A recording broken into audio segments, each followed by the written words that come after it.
Welcome to a podcast celebrating Scottish culture and entertainment, which is here to sing the praises of books, films, comedy, music, theatre, exhibitions, telly, poetry, and all that jazz. I'm Nicola Meehan. I'm an arts writer and broadcaster, and I'll give you the lowdown on what's coming up, what's happening now, what came before, and what we love, which is to say that every week, nearly, I'm here to give you a kick up the arts. Just very quickly, a reminder that I would love you to join me for a Kick Up the Arts live at this year's Edinburgh Fringe. I'll be at the Stand with Barbara Dixon on August the 20th, Grant Stott on August the 21st, and Delamitre's Justin Curry on August the 23rd, and I'll be announcing more special guests very soon. Before that though, the brilliant Val McDermott will join me at the Portobello Bookshop on July the 9th. We're going to be celebrating the paperback publication of Queen Macbeth. We're also going to be chatting about Val's choice of a Scottish album, film and book, and we would love to see you there. There are ticket links to all of those shows online, but for now, we're back with the legends at Porty Books for a chat with another incendiary writer, and if you joined us for this event, thank you so much for coming along. We are singing the praises of David Keenan's latest mind-melding trip of a book, and they all are, incidentally, from his esoteric musical odyssey, England's Hidden Reverse, and the award-winning 1970s Belfast fever dream For the Good Times, not to mention the iconic This Is Memorial Device, which is a novel, a theatre show, an online community devoted to post-punk, small towns, fanzines, mad dreams, and the infinite possibilities of, well, everything. And then some. David's latest thrill, Volcanic Tongue, is a time-travelling evangelist guide to late 20th century underground music, and it collects his writing for The Wire, among other publications, including deep dives into the worlds and lives and music and alchemy of Sun Ra, Sonic Youth, Faust, John Martyn and Throbbing Gristle. And that's not the half of it.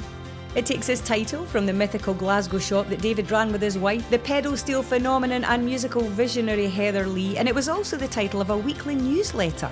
But we'll come to all that. Volcanic Tongue is a psychoactive love letter to literature, art, science fiction, and to life's wild moments and their miracles. It's sonic booms and zodiac workshops, it's 70s porn stars and new old weird folk, it's tangerine dreams and it's acid house reveries, and the magic of our day-to-day. But enough from me. Let's hear from David and our lovely audience on a rainy and dark old night in deepest Portobello. Thank you so much again to Ewan and everybody at their wonderful shop. And thanks to you if you came along. Thank you. Thank you for coming. Yeah, so Volcanic Tongue, I brought my copy, which is something I'm going to miss, but you can maybe, could you model your book? Yeah, this is it. I mean, I'm really proud of how it looks. The designer Julian House, who did a lot of the Ghost Box stuff, did a lot of the sleeves for broadcast, and he came up with this idea. I mean, I just basically, he asked the visual aesthetic for the book, and I said, what was Berman, who's the West Coast beat artist, and he had a series of collages where he was holding a radio in his hand, and he would superimpose like a Hebrew letter or a picture cut from a magazine. And Julian came back with this with the cassette on fire but held in the hand. And it was so absolutely mind-blowing. So yeah, I'm really proud of how beautiful this book looks. It is utterly gorgeous, and straight away there's something wonderful about that is encapsulated, I think, in every single word of the book, which is firing up the imagination, right? And firing up some sort of passion for something, even if you don't know quite what it sounds like. You don't really know what your book is about until you finish your book and you read it back. And that's happened to me every single time. There's always a moment of revelation where you kind of realise your motivation or what you were doing in that book. And for me, Volcanic Tongue, one, is a record of a life dedicated to art, culture and music, but two, it's a series of pilgrimages where there's only one interview in the entire book where there's a music publicist involved, and that's Nick Cave. Outside of that, it was always like, hey, I love your music, can I visit you where you live? And it was more than even just asking them about how they made art. In a way, that wasn't the interesting thing. I wanted to see, how do artists live?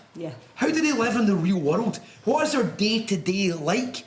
So this, for me, is a series of quests where I went out on the road to meet other artists to discover how to be an artist myself, in a way. So this book is my pilgrimage. And one of the interesting things I learned was that a lot of these people who made very, very extreme art, which is one of the things I'm very attracted to, industrial music, left field avant-garde, their lives were kind of reassuringly ordinary. And I don't mean that in an insulting way. They were real.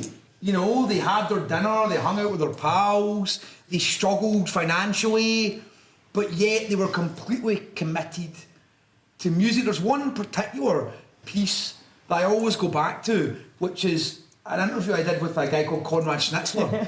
He was in Tangerine Dream, he was in Eruption, he's in all these very early important krautrock bands. He could never stay in a band because he's such an iconoclast, and he was a resolute non-musician, wouldn't play with musicians. He had this thing called the Zodiac Workshop, and they would invite people there and they would jam. He would say, put up your hand if you're a musician. And everyone who put up their hand, he said, okay, I can't use you. So like everyone else was invited on the stage. One of my absolute musical heroes. I travelled to Dalgau in the former East Germany to visit him in the home that he lived in, where he had a basement studio built like a UFO control centre, where he made all this music, and he made it all day, non-stop.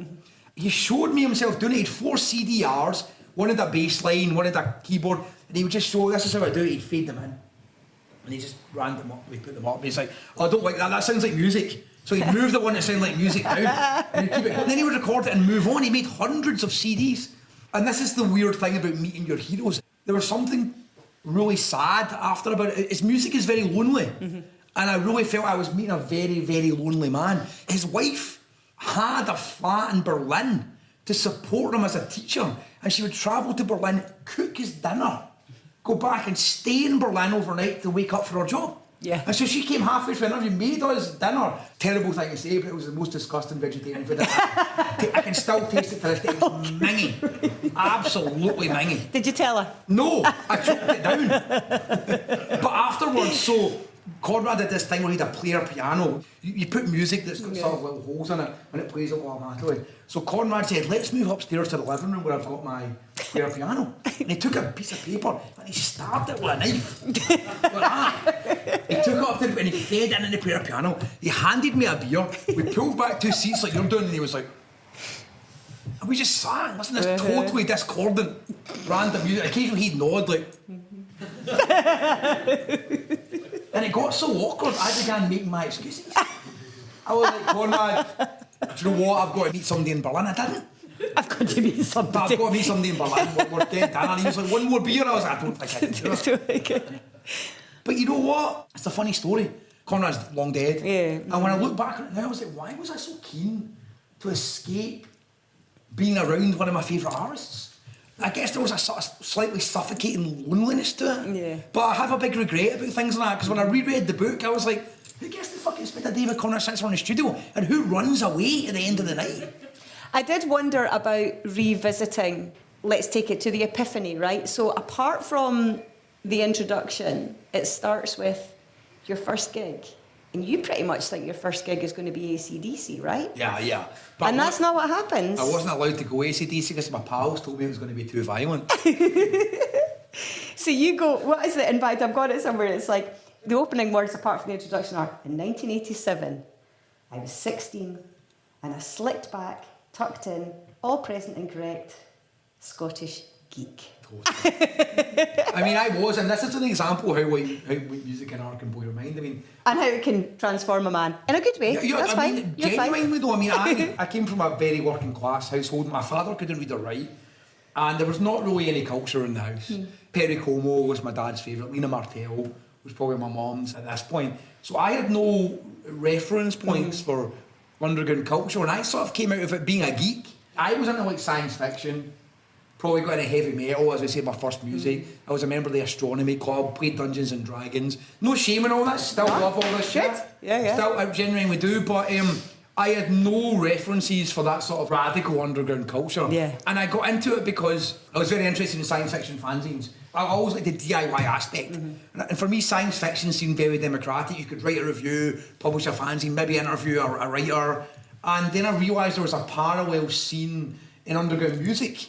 Virgin Megastore in Union Street back in the day had a fanzine section. It seems mad to see that. But you could get your local fanzine stock. So I began picking these up just because they looked so beautiful and reading about a band called The Pastels, who were in Glasgow, playing gigs, apparently weren't that professional, were a wee bit DIY. They were playing at Fury Murray's. I said to my dad, I want to go to a concert, a band called The Pastels. I was like, so what happens at concerts? And my dad was like, well, it'll be mostly couples. You'll probably sat at a table, there'll be table service, and everyone will be wearing suits. It's just such a... So I was like, all right, my dad loaned me a suit. Combed my hair, right tall, ready to go. And there was epiphany. My dad drove me in, it was so beautiful. My dad was such a loving man. Drove me in, made sure I got in okay into the venue. I walked into the venue and was like, holy fuck, I've made such a big mistake. Everyone looks like they're in the fucking Ramones. You know what I mean? I look like I'm the bass player from the Lighthouse family. You know what I mean? Yeah, 3 decades too early, yeah, right? Exactly, even that's how scared I was. And then it gets worse because there's a tap on my shoulder.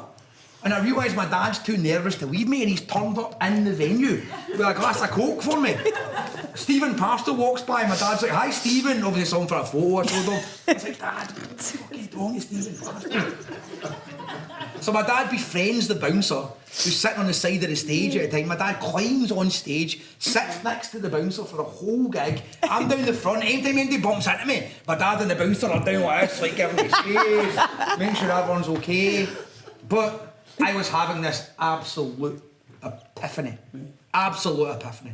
I'd never experienced anything like that. I didn't know rock bands played so loud.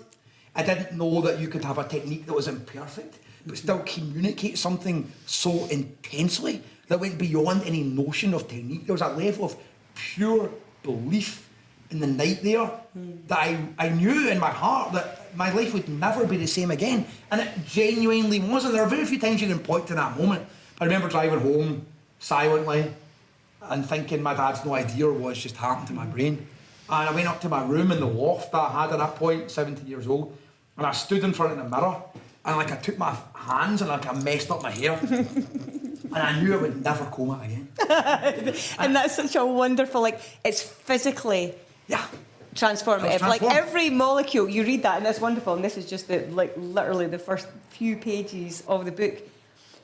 Every molecule of your being has been charged and been changed. Down to the fibres of my hair. Right? Yeah. And do you know what? I have never literally combed my hair again. Well, I mean, me neither, but... Kindred spirit. I don't have the pastels. Well, I mean, I do. I've always loved the pastels. But it's wonderful to kind of go back to that. But what was it like to revisit? Because lots of these articles have been from even just that memory of your dad. Now, I know we spoke at the point where this as a memorial device was being adapted for the theatre. Mm-hmm. And Stephen was then involved in bringing this wonderful idea of music to life. And the wonderful thing about that was he was like, oh, I remember your dad at that gig. He was a legend. Like, I love it, you know. It wasn't just you who remembers your dad at it. You know, because you can mythologise moments. And Stephen's like, oh my God, what a guy, you know. What's it like to go back to actually seeing what you wrote, whether it's that relationship or, like you say, it's funny, or there's a wonderful thing. You meet Shirley Collins and she takes you to the pub and she takes you to the Downs. But what strikes me is it's all about her music, but it's not at all about her music. Yeah. She has lived a life of absolute heartbeat and absolute sexiness for Morris dancers, right? I'll never forget. I mean, there's a beautiful... She's very hot for them. Shirley's pretty horny on the whole for Morris dancers, so she's horny in general. Yes. And she's such a beautiful woman. And one of the things that always stuck with me is Shirley, she said, I always wanted a man to pick me up, throw me over her shoulder like a jitterbug and flick me through his legs again. I thought, what an image. That was the image. She wanted to get thrown over and then she wanted to get right back up and dance. Get right back up and dance. Throw me over your shoulder, pass me through your legs and let's dance. Totally beautiful in a way. But again, what struck me going back to these pieces was, again, it wasn't so much about the music. It was about these people's lives and how truly they had lived. And the struggle to stay true to your own values. The struggle to be able to make art without compromise. And I would think one thing that unites everyone in this book is artists who make art without compromise. And somehow they make it work in their life. And there are great sacrifices involved. You know, I think about Peter Brotzmann, the German free jazz saxophonist, who... And another interesting thing that comes back to me when I read them was that these people were my friends. It wasn't like an interviewer and interviewee. I became a part of their lives. And we lived together for periods of time. Yeah. And Peter and I lived together many times in his studio in Wuppertal and in his flat.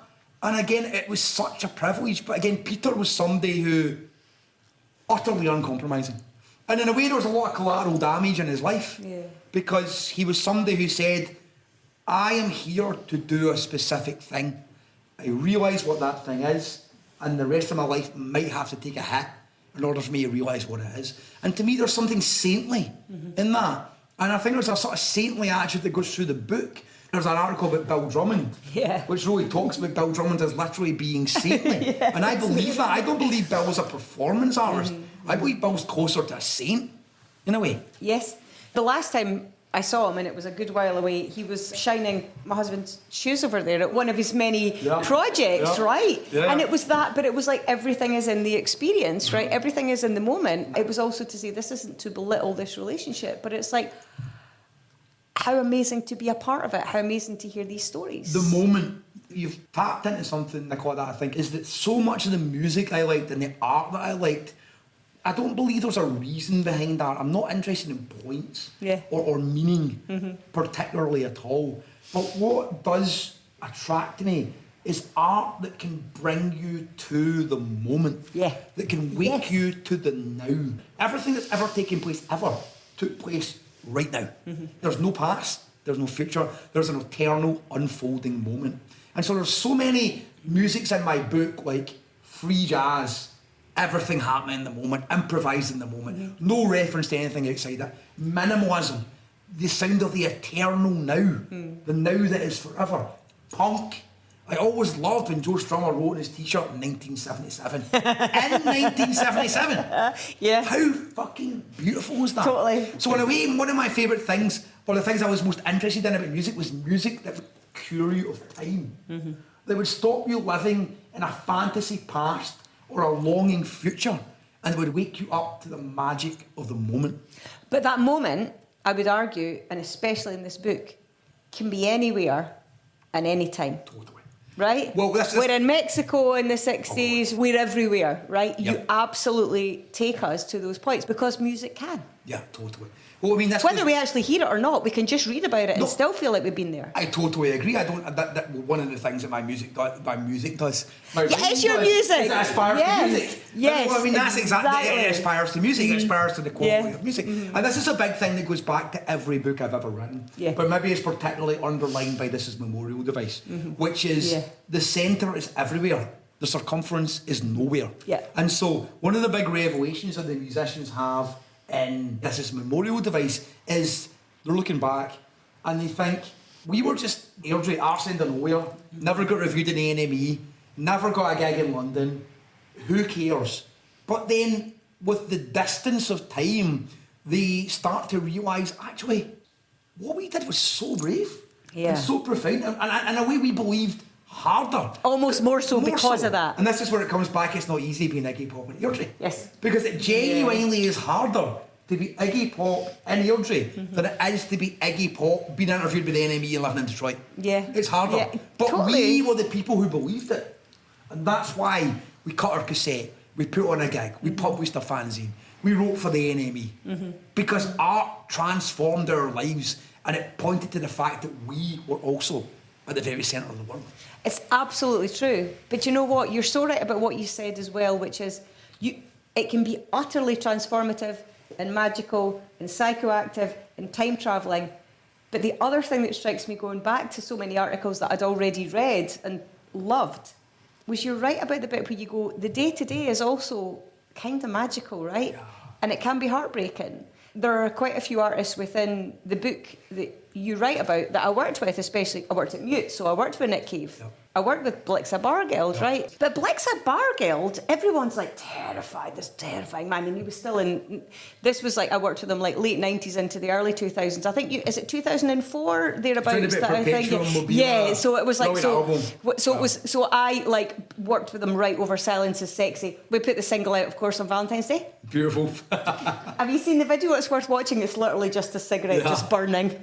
It's quite sexy, actually. It is quite sexy. But he was like an absolute sweetheart of a man. And so I think it's lovely that what you also capture is most people are just happy to chat and make their music, right? But they can still have these miraculous ideas. Well, I think that's... But you can still have your day-to-day, right? And you can be heartbroken by their loneliness, because actually that's something that rings through quite a lot of the interviews as well. The loneliness.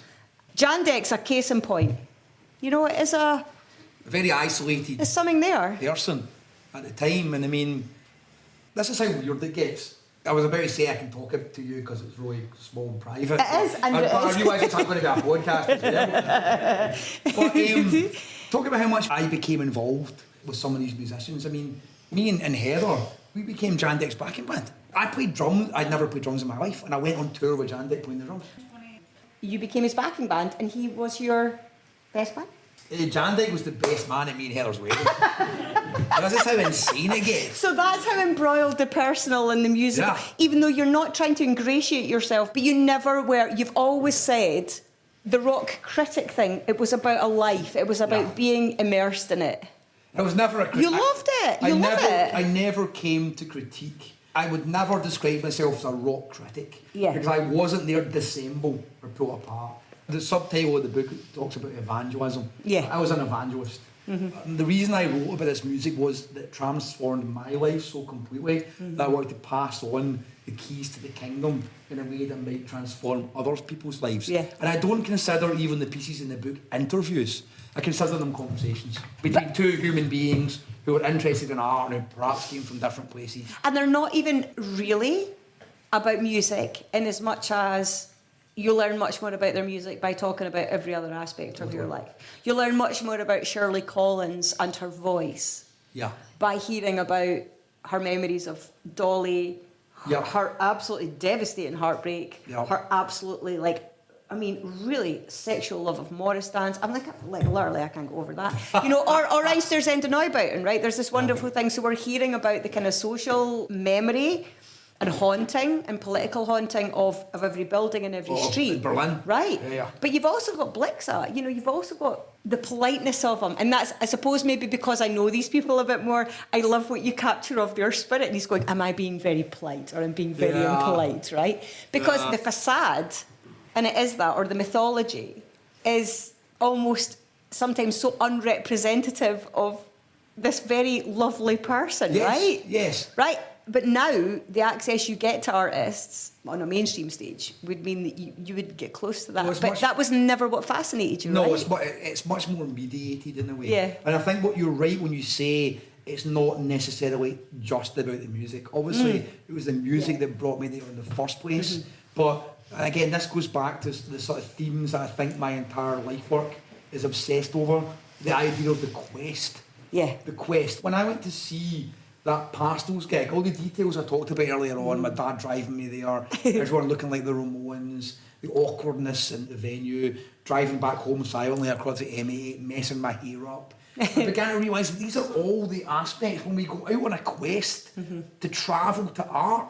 All these things matter. It's the people we meet along the way, the mad experiences we have when we get there, the strange fellowship we have by being true believers who are setting out. And I always remember with Blixa, so I was in Berlin for quite a few nights with Neubauten, and it was really amazing. They are one of my favourite bands, especially, I really absolutely love Blixa. Neubauten would do an interview separately, then Blixa would do his own interview. So Blixa would be like, you're going to a restaurant to do this interview, the rest of them can do it at fucking Mute HQ or Neubauten HQ or whatever. In the Berlin, You know what I'm talking about? So they'd do it in a room. So me and Blixa went out for dinner. It was a beautiful restaurant. There was a bar, maybe probably as far as this, but imagine it's filled with tables, really busy. Can't really get down. There's a bar at the bottom line. Blixa keeps doing this to try and get another glass of wine. No one's noticing him. So he phones the bar. I thought it was so smart. He phoned the bar. And they're like, hi, can I help you? He said, yeah, it's Blixa Bargeld. I'm in the back of the room. Can you bring me a bottle of wine, please? Rioja Reserva, right? Totally amazing. They just hung up like that. And of course, the guy 2 minutes later brings a bottle. I thought, that's suave as fuck. But he was. But the thing is, he was. But for the absolute godfather of kind of and there's a wonderful. He speaks about suitcases. He speaks about the possibility of everything, right? Yeah. And they became known for the industrial aspect, right? So the kind of shorthand of that was, they just brought a cement mixer on, or they brought an industrial drill, and that's fine. But what I loved was you touched on a couple of things. It's like, what's the possibility of birdsong? Yep. What's the possibility of suitcases? Yep. But then he's like, don't overthink the suitcases. Yep. It's not just about migration, right? Yeah, and don't just play it with a pair of drumsticks. Right. He also said, we set ourselves, I'm paraphrasing, it's much better when you read David's wonderful words about it, but he kind of goes, we set ourselves a series of problems and then we try to address them. And I would say that one of the things in all the different types of music is asking questions, right? Because I think if you start answering them... I'm not sure if I'm interested in answers. Yeah, exactly, right. The answers aren't interesting. The questions and the quest is endless and fascinating. But exactly, because it's about the experience. Yeah. One of the things that I came to as a fan of music and literature, as I came to maybe as an older person after writing my own novels, that I began to realise that I had grown out of meaning. Yeah. I had literally grown out of it. In other words, what I was interested in was the thing in itself. There's this whole idea, well, what is that about? Yeah. What does it mean? And I began to realise that the art that I love does not point elsewhere to something outside of the art in itself. The art that I love is completely self-contained and is not having a debate about some other point. Yes. So when people would say to me, what is, like a novel by me, what is Monument Maker about? One of my novels about? And I would always say, Monument Maker is about the experience of reading Monument Maker. Yeah, it's whatever. Exactly. Away. And I sometimes think at this point that meaning is kind of like the imaginary friend you had as a child. Yeah. You grow the fuck out of it. You know? Exactly. But also the fact that it was rooted in fascination. It was rooted in going into the record shop going, what is that? Oh, that's science fiction. Or what is that? Yeah. Oh, a pastels fanzine. Yeah. I do feel that one thing that is carried through, and I'm going to actually read you something. Let me hold that for you. Thank you for holding all the questions that I never even looked at, David. That was great. You know, I always come prepared, and you know, I never even get close. Got a very complicated question. I never even literally even once, and it's just you know, if it ever gets awkward, there's questions. Before we do it, it's about the fact that I think, and this is Memorial Device utterly encapsulates it, but I think Volcanic Tongue does as well. The book, and then we're going to get into the newsletter. Because I was a subscriber every single week. Wow. And I'm going to read you a couple of things. I think that sometimes reading about music and reading about the possibilities of music and the ideas of music can actually be equally, if not more exciting, right? Totally agree. Than hearing it. Agree more. Is that not true? This is Memorial Device really are the greatest band we never heard. That's why you can never hear them. But I honestly, like, the paraphernalia, the write-ups, I had this, like, big older stepbrother. And so every week, or every second week when I would go up to my dad's, and the NME would be there, the sounds would be there, or the melody maker would be there, even from primary school. So, like, quite early, I'm like, and I was obsessed with Smash Hits and all the rest of it anyway. I couldn't hear almost, in Stirling, any band. I knew who I loved.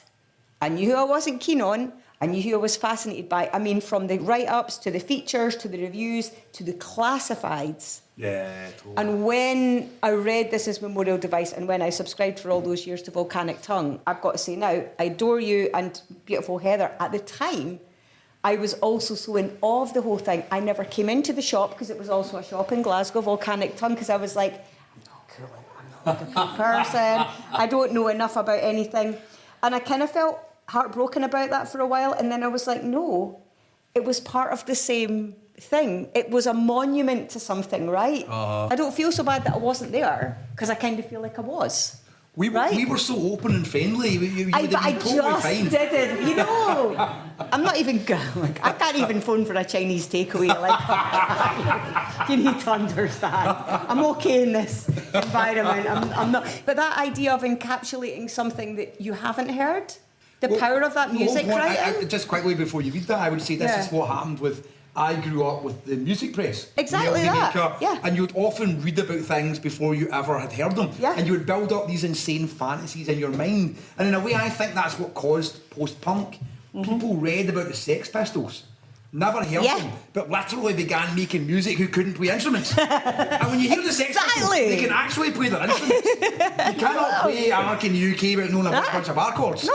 But they took the Sex Pistols at their word. Yeah. And I think that's a revolutionary moment when that happens. So liberating. But that's why Memorial Device and all of the bands within that can sound like anything. Exactly. Can anything sound greater than that? And also, can anything read greater than that? Because go back to your dad, you wanted to write a book that your dad would be thrilled to read. Yeah. Even though he couldn't read it because he was a lawyer. Yeah. You know what I mean? Yeah. My dad would always say, you need to read books. And I would always be, well, how the fuck would you know? Yeah. He was like, books will change your life. I was like, what? But in a way, he had a fantasy about the power of art that he felt he didn't have access to. He felt like if I could read one of these books would probably change my mind. And I began to realise that actually, Dad, most books won't really have that, won't really change your mind. But that's when I made a vow to sort of write the kind of books that would live up to an illiterate person's fantasy of what a book can do. Anyway, there were also 1 million words at least that were in the Volcanic Tongue newsletters, right? But I love the thing, so it's like tip of the tongue. This is a 2013 or 2014 thing. Staggering, ultra limited, out of nowhere, double LP set of premium acid drenched psych from the most legendary Japanese underground group of all time. I'm like, I now feel like I can hear them. Next. Stunning new private release solo saxophone LP from this amazing next generation Japanese underground thinker. I love the rarity. Self-released, over 100 copies, immediately sold out at Source. Oh, it's Source! Highest sexy. recommendation. Sexy! Well, here we go. Mary Millington. Stunning presentation of erotic sound poetry. 70s UK porn underground recordings from the most famous UK porn star of the 1970s, legendary Mary Millington. I didn't even know about this woman. I forgot we'd even stopped her. That is amazing. I want Mary. Where is she? Mary, are you watching? Millington starred in 1977's Complete With Me. Do you see what I mean? It's an education that ran in certain cinemas for an unprecedented 4 years. Yeah. So that's a lot of research. I was so engaged in underground culture. Yes. I was so engaged in what people were doing on the margins. Yes. There's that great quote from my late friend Andrew Weatherall when he says, if you're not on the margins, you're taking up too much room. And I always loved that. And my whole ethos has been to kind of document marginal DIY art. Because for me, going back to the fanzine thing, DIY was the original urge. And I think when art is at its most potent, the mainstream is never ready for it. Yeah. It's never ready for it. By the time the mainstream is ready for it, the art has perhaps lost a little of potency. And this is the history of modernism in the 20th century. This goes right back to James Joyce had to privately press Ulysses. Yeah. Because the culture wasn't quite ready for it. So what Heather and I championed through Volcanic Tongue was the things that the culture maybe were not quite ready for. So again, addition of 150, hand-painted sleeve. That always moved me more. That level of belief. In a way, I'm not even too concerned about content. But if you believe in what you're doing so much that you're not about to wait for anyone else to give you permission to make that art, you've already got me interested. And you've already made your decision. It's like me deciding who I loved and who I didn't. Yes. Even the classifieds or the NME or whatever, right? And I'm already interested in your level of belief that you brought to that. You're so sure that you're going to put this out. Well, I'm ready to listen to that quite seriously in that case. It's a level of belief that interests me. And again, I think going back through the book, one of the things you could say about virtually everyone in that book is they were true believers. And they believed to the point. Some of them did not end up happy. No. I'm not saying it's a formula for contentment, but I feel awe in the way that these people accepted their artistic destinies and lived them so completely. And also, we're happy to just welcome you in, live with you if you like. Yeah, I mean, and go for it, right? Never mind the kind of 15 minutes. The group Coil was one of my favourite groups, and big group for me. They invited me to come and live with them in Weston-super-Mare. They lived in an old boys' school. Even just like like Coil, I have my associations, and it wasn't Western Supermare until this article, right? So even geographically, it's a shocker. Yeah, it was a shocker. To be honest, I don't think they were very happy with themselves, and it perhaps led to their downfall. But it was a boys' school. They had an elevator. They went up the stairs. Oh, I know you paint a vivid picture, they had but this it's a incredible shock. collection of original art by Alistair Crowley, and I had to sleep. And they were always. Were they fucking with you, or were they just weird? Hard to know. They made me sleep in a room with an illuminated upside down cross that you could never switch off. So in the dark, it would be on the back of your eyelids when you were lying with your eyes closed. Constantly. It was this massively creepy mansion, and I'd get up in the morning, and Peter Christopherson from Throbbing Gristle, etc. I always remember one day I was walking through their hallway, door opens, Peter comes out wearing this butcher's apron, completely covered in blood, looks at me with that, doesn't say, walks across to another door, closes it behind him and disappears. What the fuck was going on? Then on the other side, you would go in the living room and John Balance would be in his pyjamas watching Ready Steady Cook. Exactly, like the homeboy. I'm getting mixed messages here, mate.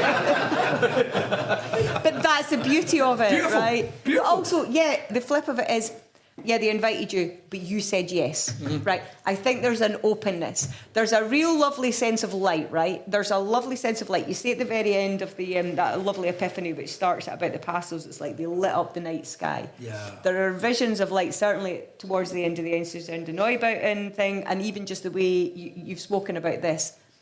You're open to the experience, right? You also have to. You don't have any presupposed ideas, but you're open to the experience. I still feel this way. We've got one time around. I want to experience as much of possibility that it's impossible experience in the world. From a young age, I've been very, very attracted to extreme culture. Very, very extreme culture. In a way that most people I know probably aren't. And definitely, that's what attracts me. Although in a way I don't consider myself an extreme person myself. I feel like I was able to go out and be great friends with people who led really extreme lives without becoming that extremity myself. I was always able to be there in a very easy way. I was able to observe it in awe and without judgment, and the injection of that kind of energy has kept me very much alive as well. I want to experience it all. Every aspect of it, and so I sought out the most extreme artists so that I could see how far can you go and still live. So you're actually still that wee 16-year-old boy with the kind of the geek with the comb back here. I mean, I think I'm a total at your geek. heart. I mean, I am a total geek. I'm a geek for underground music. I'm a geek for literature. I'm a geek for culture.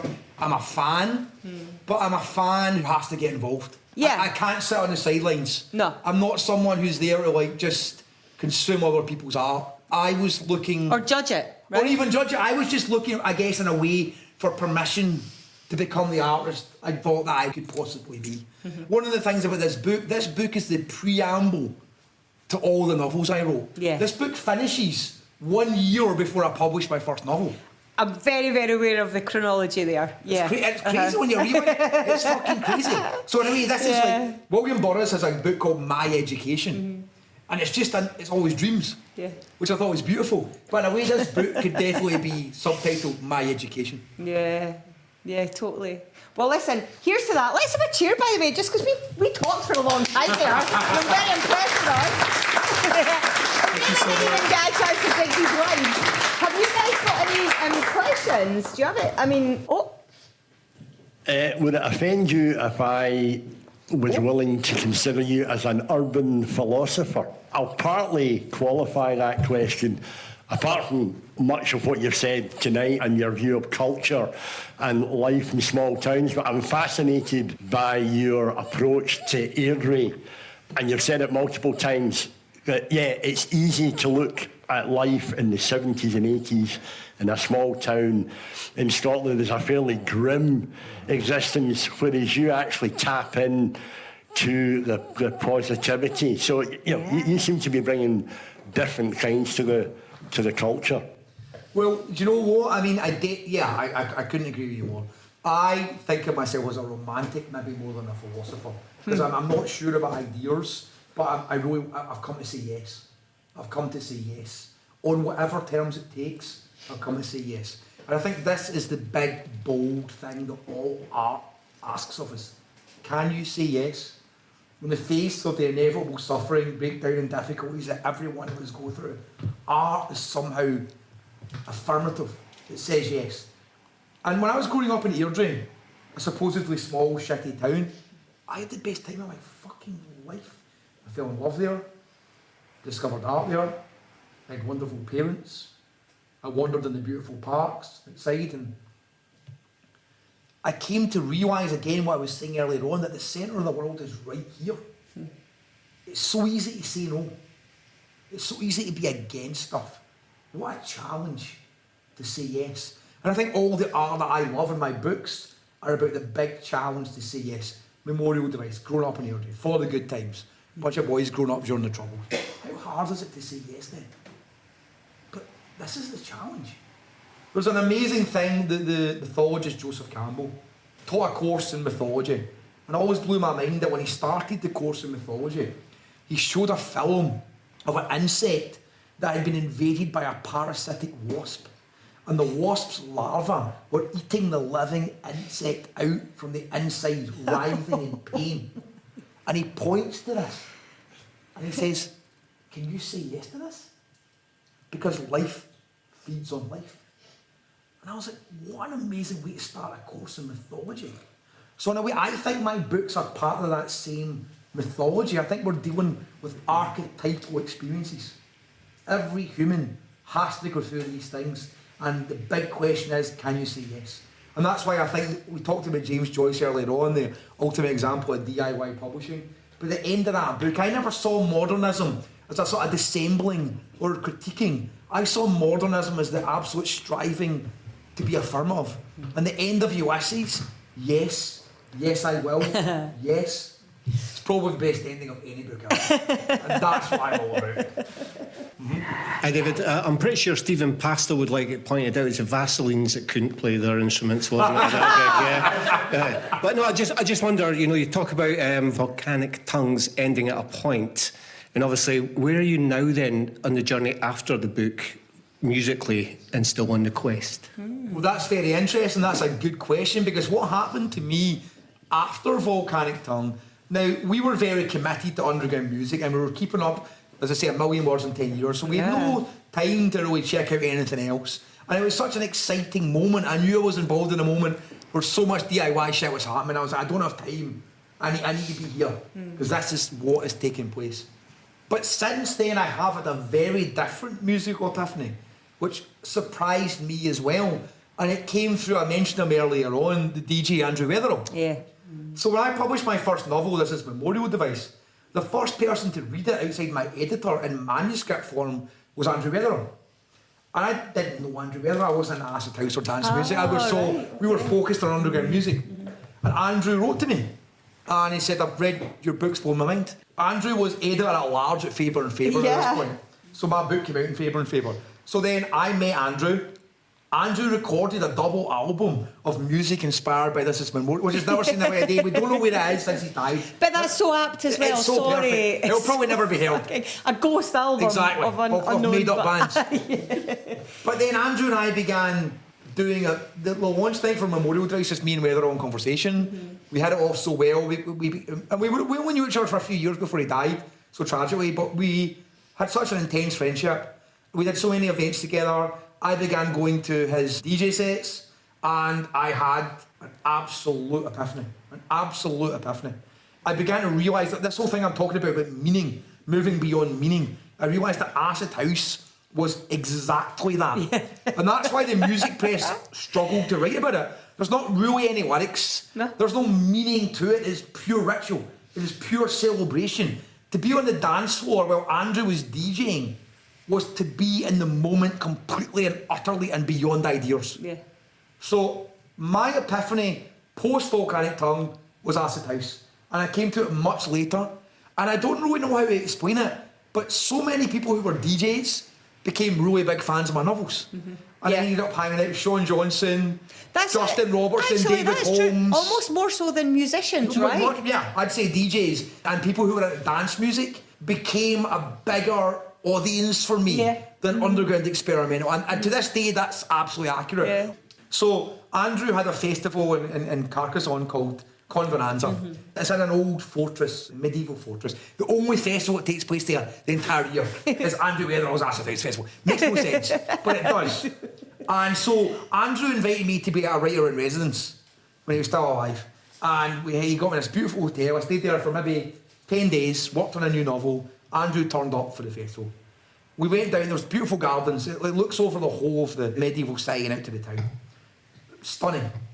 And Andrew always had these amazing pop cultural trivia things. He was the fucking genius for that. But he was like, do you know that guy Dave Stewart from the Eurythmics? And I was like, no mate, I don't actually know him, but not personally. I know what you're talking about. And he was like, do you realise he had a thing called Paradise Syndrome? Yes. And I was like, I didn't know. And I was like, really? And he was like, yeah. And I was like, what's that, Andrew? And he was like, Paradise Syndrome is like you never really think you deserve what you get, and it's too good for you. And I was like, wow, was that right? And so he took a smoke of his cigarette and he looked round this garden, heavenly, in a medieval fort. We're both about to just do these events over this weekend that was created. He looked out over the town, he turned down at me and he said, I've never suffered from that for a fucking moment. And it was so yes. So I did a eulogy at his funeral, and I mentioned this at his funeral because, to me, Andrew saw paradise at that moment. He had no doubt about it. Yeah. Talking about being in the moment, talking about the centre being here and the circumference nowhere. Andrew realised that right now. I've never felt that in my life. I'm in paradise right now. And it's not a problem. And it's not even an idea. Yeah. Because we're not the only ideas in, but we are here. This is it. I mean, I've got to say, that book, that Dave Stewart book, is mental. Is it? It is absolutely wild. I don't know if you've read it. At one point... So does he mention Paradise Syndrome in the book? Yeah, but at another point he pours a pot of boiling lobsters over his naked everything. His balls. And another one, Annie Lennox says no to him, so he writes, you will marry me backwards in condensation in the... So... It's not good. Wait, did his balls survive getting roasted by lobsters? I mean, he describes them very, very clearly. They take a while. It's a mental book. It's actually brilliant. But the other thing is, it's like that Paradise Syndrome, which I think he also self-diagnosed and also perhaps self-ordained. I'm not sure it existed before that. Self-diagnosed Paradise Syndrome. So I can imagine Andrew going, but it's like such a brilliant concept. But even to acknowledge it, it's going, I'm not having that, but except this is all right. Yeah, right? Totally. What a man. Beautiful. And since then, I mean, I can honestly say I've had some of the best times with my wife on the dance floor. Right. I never suspected that would ever be the case when I turned up for the Pastels, being in Iron Maiden with my dad, but there you go. You know?